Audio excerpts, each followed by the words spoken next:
Estudar neste vídeo o tema 14, Apocalipse. O livro de Apocalipse foi escrito por João, o apóstolo por ordem direta de Jesus. Foi escrito em Patmos, uma ilha perto da Ásia Menor. O termo Apocalipse vem do grego e significa revelação. Assim, este livro poderia ser chamado de A Revelação de Deus a João. É a única obra apocalíptica incluída no Novo Testamento. Muitas das coisas que aparecem no Apocalipse e que os leitores modernos acham muito difíceis de entender são características desse tipo de literatura, a literatura apocalíptica. Aqui se inclui, por exemplo, visões, símbolos, alusões ao Antigo Testamento, um tipo de releitura e atualização das Escrituras. Números que têm significado especial.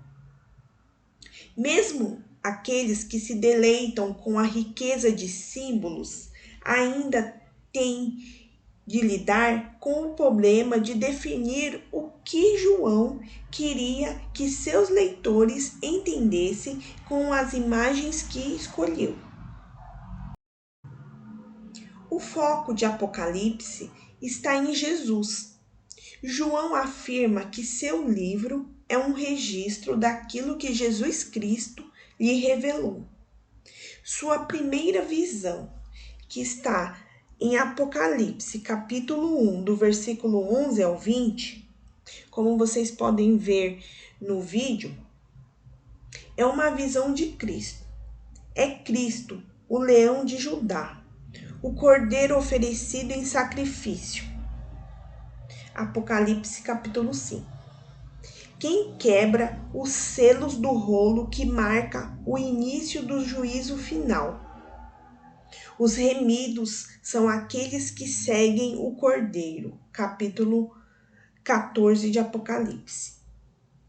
O povo de Deus, os cidadãos da Nova Jerusalém, a noiva do Cordeiro, são aqueles cujos nomes estão escritos no livro da vida do Cordeiro. Apocalipse capítulo 21, versículo 27. E Apocalipse termina com a reiterada promessa de Jesus: certamente venho sem demora. Os primeiros cristãos viviam na ardente expectativa do retorno de Cristo, mas já se haviam passado 60 anos desde a morte de Jesus. A perseguição estava aumentando e alguns começavam a duvidar. Assim, as cartas de Apocalipse, as igrejas e o livro como um todo eram necessários para incentivar esses cristãos a permanecerem firmes. A mensagem de João foi transmitida com a finalidade de encorajar e também de instruir. Os impressionantes símbolos que nos deixam perplexos eram claros aos primeiros ouvintes desta carta circular às igrejas. Eles entendiam as suas referências veladas, mas não havia nada que despertasse a suspeita das autoridades ansiosas por acusar esses cristãos de algum tipo de rebelião que eles pudessem fazer. Assim é o entendimento das autoridades daquela época. Ainda hoje, muitos cristãos se encontram em situações semelhantes, sendo ameaçados e maltratados por regimes anticristãos. Em todos os tempos, os cristãos necessitam das realidades eternas, da perspectiva e do consolo que vem do Apocalipse de João. Saber que é certa a vitória final de Cristo e do seu povo sobre a morte e o mal. Para interpretar o Apocalipse, algumas regras simples de interpretação podem ajudar a entender esse livro. O Apocalipse pertence a um tipo especial de literatura. É uma literatura chamada de apocalíptica. O Apocalipse tem suas raízes no Antigo Testamento. É ali que se encontram as pistas que permitem entender o significado de vários símbolos. Trata-se de um livro de visões. O importante é o significado geral de cada quadro, assim como no caso das parábolas, que devemos olhar em primeiro lugar para o todo, para descobrir a sua ideia principal. A cronologia é, em grande parte, uma preocupação do Ocidente moderno. E as visões de João, elas são apresentadas como uma série de imagens gráficas e não como uma sequência, um cronograma de acontecimentos. Porque, volto a repetir, que a cronologia é mais importante para os povos do Ocidente, que somos nós, e não para o povo do Oriente, que era o povo daquela época. E antes de fazer a relação com os nossos dias, devemos nos perguntar o que isso significava para os primeiros para os primeiros leitores que foi endereçada esse livro primeiramente.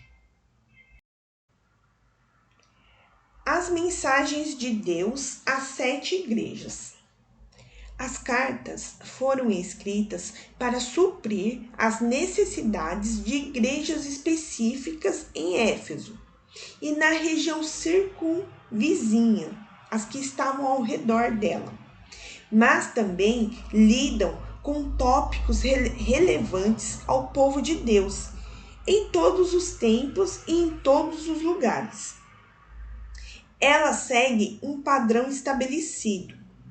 A saudação é seguida de uma descrição específica de Cristo, como o seu conheço. Ele elogia o que a igreja tem de bom. Em 5 das 7 cartas, o elogio é seguido por uma crítica e uma advertência. Cada carta termina com um apelo. Quem tem ouvidos, ouça. E uma promessa. Nas 3 primeiras cartas, o apelo vem primeiro e nas 4 últimas aparece em primeiro lugar a promessa. Então, esse padrão que se segue com a saudação de uma descrição específica de Cristo, como que ele diz, eu conheço. Então, ele conhece o que estava claro, né? Que Jesus Cristo conhece tudo. Então, ali ele está dizendo que eu conheço as suas obras, eu conheço o que vocês estão fazendo. Enfim, essas coisas. Segue, então, as 7 igrejas. A primeira é Éfeso. Aqui, neste quadro, tem um breve resuminho, um breve relato dessa igreja. E que vocês podem estar lendo depois. Então, a primeira igreja é Éfeso. A segunda é Esmirna. E tem um pequeno resumo aqui neste quadro, que vocês podem estar lendo posteriormente.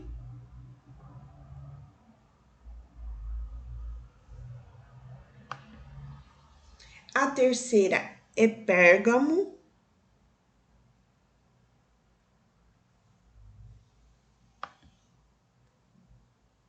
A quarta igreja é Tiatira.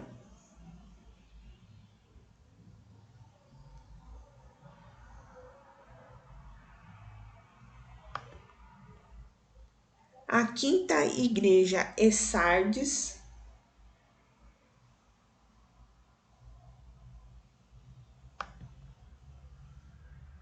A sexta igreja é Filadélfia.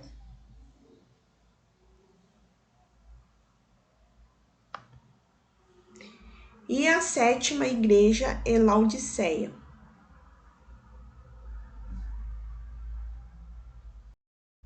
Agora vamos entender um pouquinho a respeito do milênio.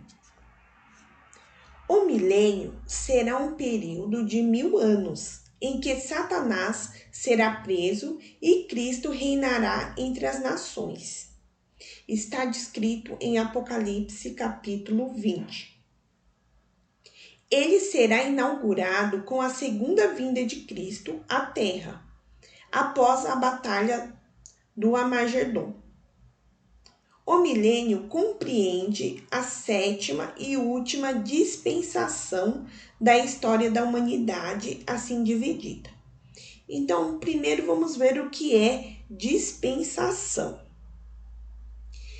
É a maneira como Deus trata com o homem durante um determinado período de tempo, quando o homem é provado e testado quanto à obediência a certas revelações definidas da vontade de Deus.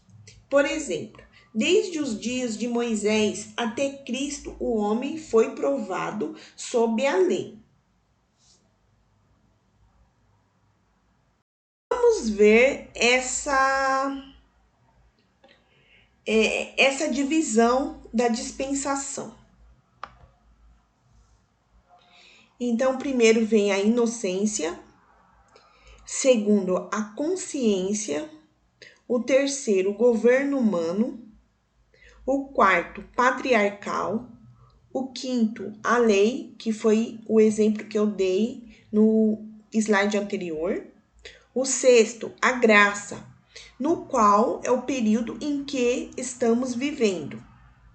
E o último será o milênio. Alguns estudiosos entendem o milênio no sentido literal de 1000 anos.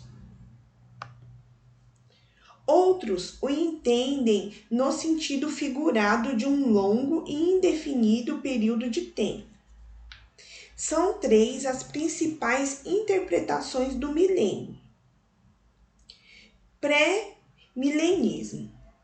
A segunda vinda de Cristo vai acontecer antes do seu reinado de 1000 anos na Terra, junto com os salvos que participarem da primeira ressurreição. Depois desse período literal de 1000 anos, acontecerão a ressurreição dos mortos, o juízo final e a vida eterna. Pós-milenistas. Pelo poder do Evangelho, haverá um período de 1000 anos de paz, justiça na terra. E depois disso, acontecerão a segunda vinda de Cristo, a ressurreição dos mortos, o juízo final e a vida eterna. E também tem os que interpretam o milênio, chamados de amilenistas. O milênio não virá no fim do mundo, mas é um símbolo do período da existência e da ação da igreja na história, no fim do qual acontecerão a segunda vinda de Cristo, a ressurreição, o juízo final e a vida eterna. De acordo com a nossa visão, como eu coloquei no quadro para vocês, que a nossa visão é a pré-milenista, então, de acordo com ela, acreditamos que Cristo retornará à Terra e inaugurará o milênio, reinando sobre a Terra por um período literal de 1000 anos. E para concluirmos,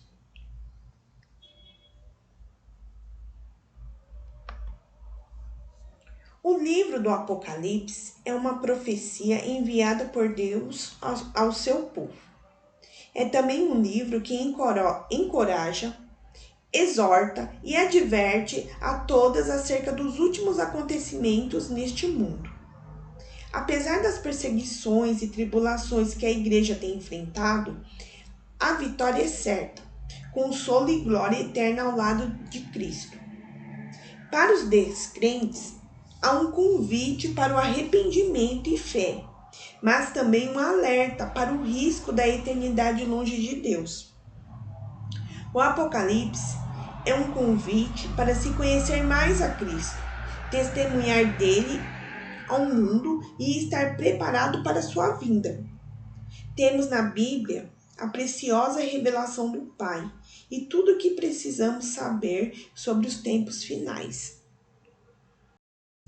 Aqui tem uma passagem muito bonita que diz o seguinte: a cidade não precisa de sol nem de lua para o iluminarem, pois a glória de Deus brilha sobre ela, e o Cordeiro é o seu candelabro. Os portões da cidade estarão sempre abertos o dia inteiro. Não se fecharão, porque ali não haverá noite. João falando sobre a Nova Jerusalém. Esta referência está em Apocalipse, que vocês podem estar estudando posteriormente.